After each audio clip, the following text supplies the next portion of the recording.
Welcome non-technical founders to today's Q&A.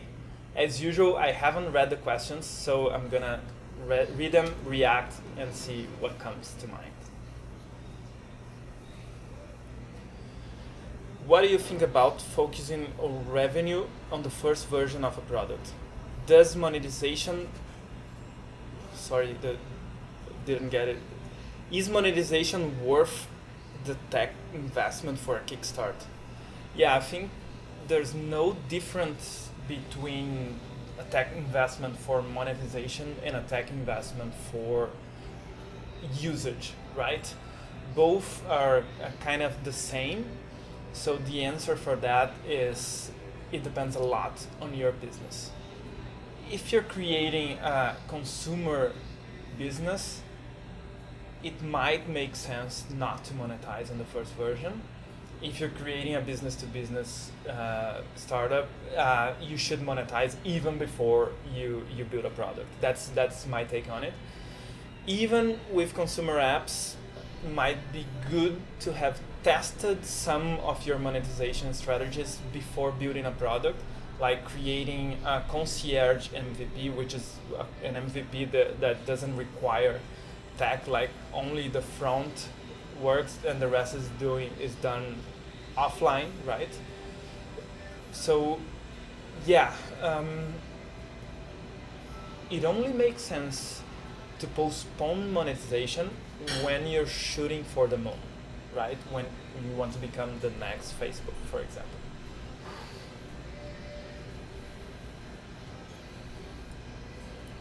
What's the hardest things CTOs need to be able to do?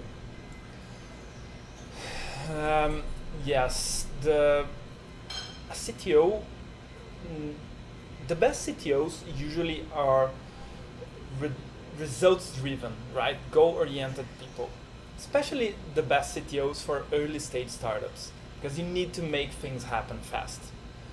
When you're a results driven person, you need to deal with the downside of not being able to zoom out sometimes. You get too focused on putting out fires or making sure the result comes, right? That you forget to zoom out and take care of other things like great communication with stakeholders, like vision, etc. So I think the most important thing and also the hardest thing to learn as a CTO is to be able to zoom out, keep the communication splendid, right? Perfect. You shouldn't ever fail to communicate things because you're narrowly focused on the task at hand. And also zoom out to be able to make sure the big picture vision is taken care of. That's the hardest thing for CTOs and for myself as a CTO. That for sure that is the hardest thing for me.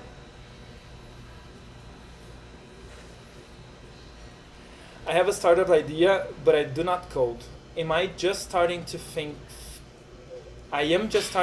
things through and getting to know the basics of the tech world.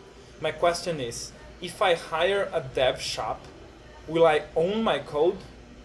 It depends on the contract. Usually you do.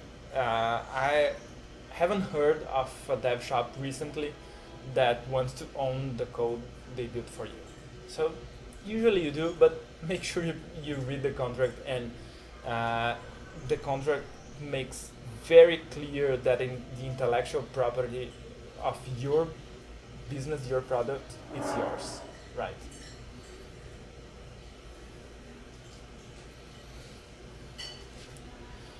I was watching a video from Michael Seibel from Y Combinator where he says the best way to find a technical co-founder or a CTO is by getting a job in a tech company. What do you think is the best way to kickstart my company if I don't have a technical co-founder by my side yet? Yeah, it only makes sense for you to work at a tech company if you want to work at a tech company, right? That's the first thing I want to say about this. I think suggesting that non-technical founders go to work to another firm to meet devs and maybe steal one of their devs is awkward at the very least, right? We should be able to attract talent even if we're not technical, even if we don't know much about tech, right? Of course, authority and experience counts when attracting talent. So what I would say is that if you want to take a job at a tech firm before a tech firm or tech startup, any kind of company where you can meet developers, right? Please go ahead and do it. But if it's not something you want to do, maybe build your product with no code solutions. Maybe start a community for the target audience you want to reach. Do something else that is closer to the business you want to make, instead of taking a huge step back and working at another company for 2 years, right?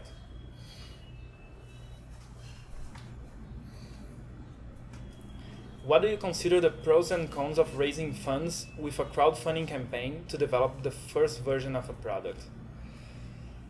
Great question. The best part of creating a crowdfunding campaign, I'm thinking about not a regular crowdfunding campaign like Kickstarter, right?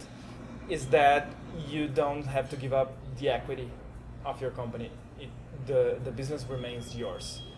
And the second pro, which is probably bigger, is that you're already talking to your consumers. For example, if you want to do a platform that wants to engage people through better conversations about politics, for example, which is an example we worked with in the past, and you want to create a Kickstarter project for that, you're going to be talking directly to your potential users, to your future users, when you're doing a crowdfunding campaign. And that is priceless. That's the best thing you could do, and you're going to have to sell them your vision, right? If they buy it, they buy it. If they don't, they don't. And you're going to learn from that. And you're going to understand if your vision is actually ready for the market, right? The con is, but it, of course, is the con for any kind of campaign, is that it's a lot of work.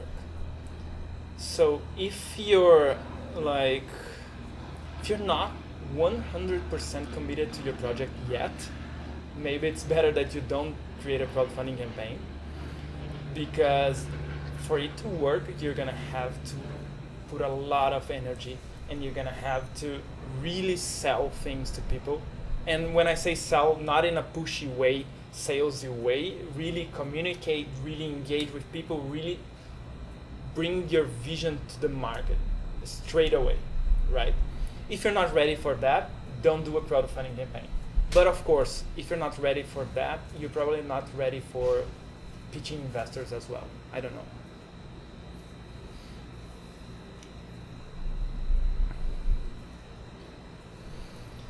Here's a question by Catherine Crandall from Seattle. When you think of top companies started by non-technical founders, which comes to mind?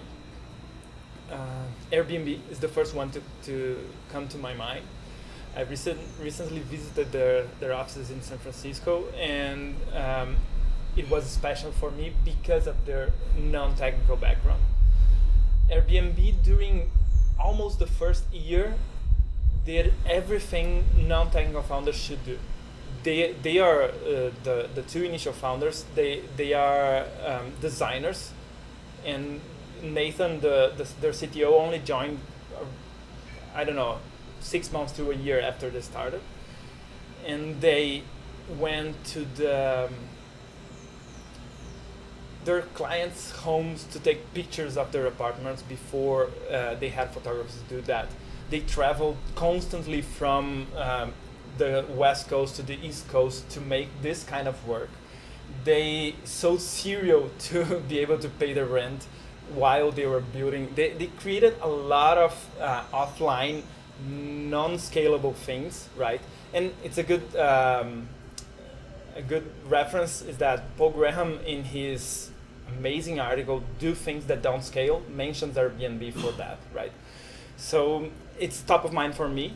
Actually didn't make enough research on other great companies like that, but I know Amazon, Jeff Bezos wasn't a technical guy, right? He came from finance. I know the Alibaba from Jack Ma, not a technical guy.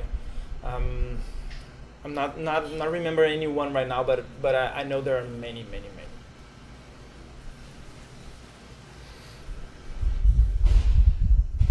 Yeah, I got this one. I personally picked. I got a message from Suria from Charlotte, North Carolina, and he said, "Hey Daniel, it's great to see your persistence of 9 years for the success you wanted to get. I'm really excited to know about how you could be so persistent. Do you mind sharing a few milestones of your success?" Yes, I don't mind at all. um, First of all, my persistence is not actually mine. I didn't persist in the traditional sense of having the grit to power through 9 years.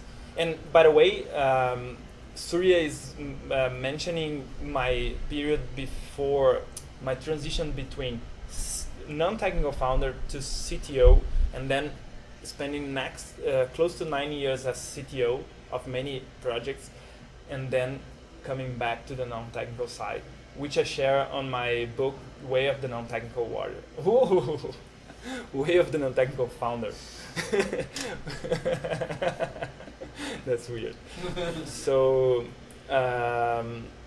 yeah, that's what he's referring to as my 9-year persistent, right? So what happens in my case is that both non-technical founders and working with tech were persistent to me, right? I didn't choose to be persistent on that. I just happened to keep on meeting non-technical founders.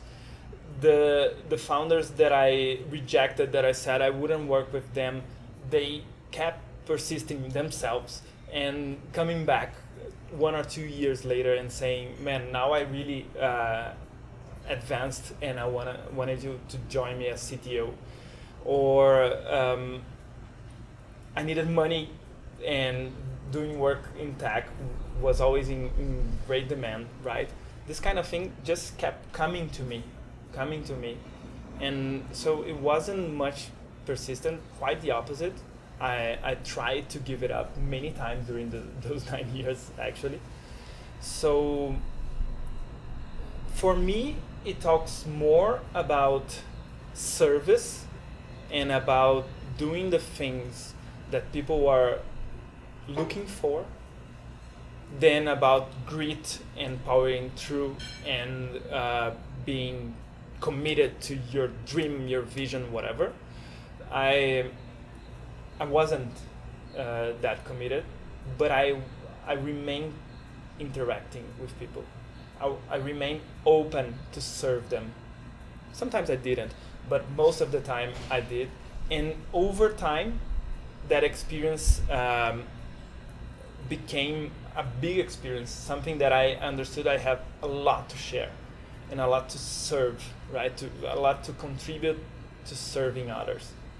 So yes, Ria, it's not a story of persistence, it's a story of service, I think.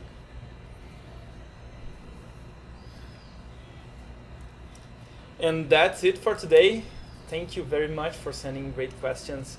And I really wanted to take some time to talk about nontechnicalfounders.com, which is a community we're creating for non-technical founders. So the best way for you to interact with other non-technical founders is joining nontechnicalfounders.com and bringing your struggles there and sharing things and commenting on other people's content. And also, it's a great way to getting notified when we post something new. So please join us.